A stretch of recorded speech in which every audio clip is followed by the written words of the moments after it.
the world of disability. I started out as a parent educator working with parents who experience a developmental or intellectual disability. And then I moved over to a DHS position working in home, trying to keep families together who are affected by a developmental disability.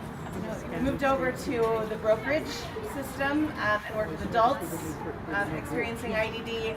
And then I moved to the art working with children who experience a developmental or intellectual disability. So it's fair to say that I've kind of worked my way around the systems.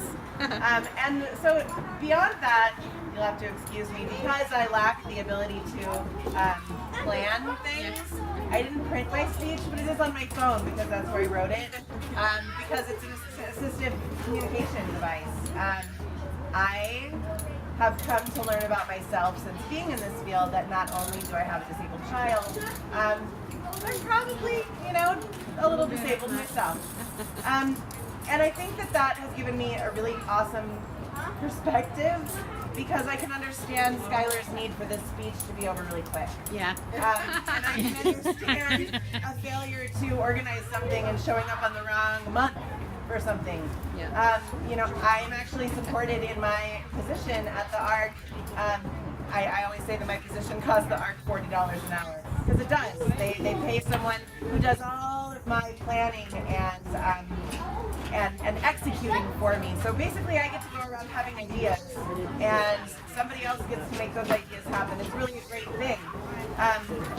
Anyway, I was asked to talk about the systems because, as we all are aware, systems are in jeopardy, and we need to make sure that the things that are in place stay there. So now I just have to find my email. Can you say your name again? I'm sorry. Kathryn Albert. Okay, thank you. Kathryn Albert, that's who Kathryn Albert is. Yeah. Okay. If there's anything that a parent of a child who experiences a disability knows, it's how to face a challenge. These gladiators, cleverly disguised as the parent who lives next door, have prevailed against years of screaming meltdowns, cut thousands of crusts off peanut butter sandwiches, explained the finer points of bowel movements several hundred times, and listened to literally days of the same episode of Thomas the Train. And despite these things that would make the most patient people crumble, you have prevailed.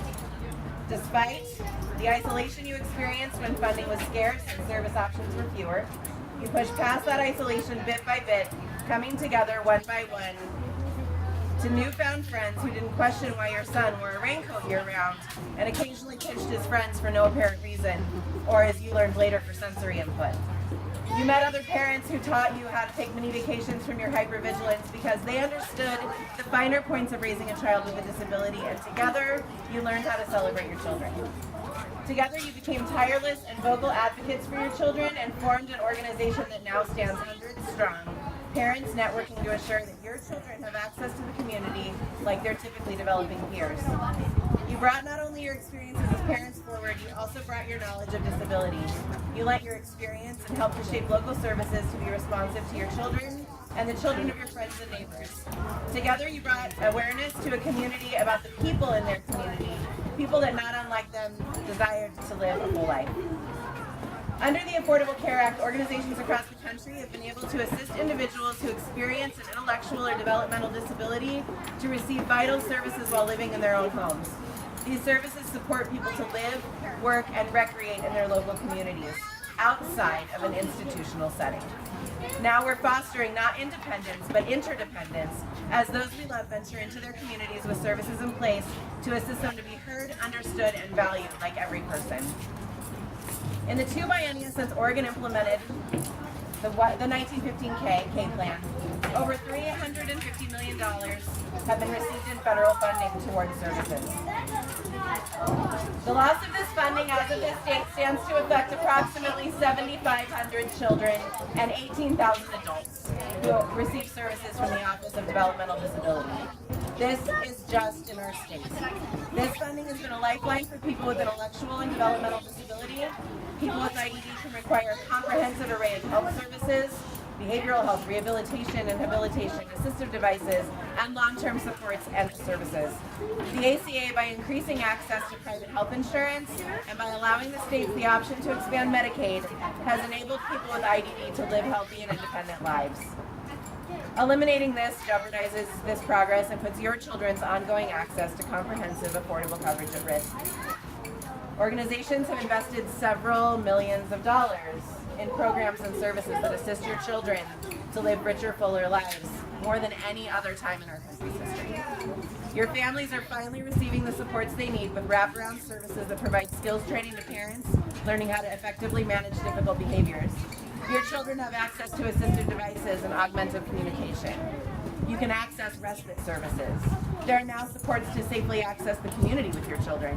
They have programs with supports in place to enable them to navigate social settings and experience the world in ways not dissimilar to their neurotypical peers. The people who work with your child can be adequately trained to interact in ways that employ best practices and benefits their health and development. We can't go back, and now is not the time to be silent. Take some cues from your noisy child, disengage your filter, and get bold. This is no time to allow political debate to come between us. Across ugly bipartisan divides, we all find common ground here. Regardless of who you voted for, if you're raising a child with a disability, the repeal of the Affordable Care Act will affect you. Your presence here today says that you know that. There are a variety of ways to express your views about budget priorities, ranging in ease from sending a tweet to visiting Washington or a face-to-face meeting with your legislator. You know who our representatives are? If you don't, ask somebody. We know who your representatives are. They can be reached by calling the U.S. Capitol switchboard. If you're unclear about what to say, make a script. There's several you can find on the internet. Keep it simple, but tell them how this affects you and your family. Do it. Encourage the members of your family to do it. Tell your friends to do it. We all do it. Together we can be heard and continue to move forward toward a truly interdependent and fluid model of care for all children. Yeah.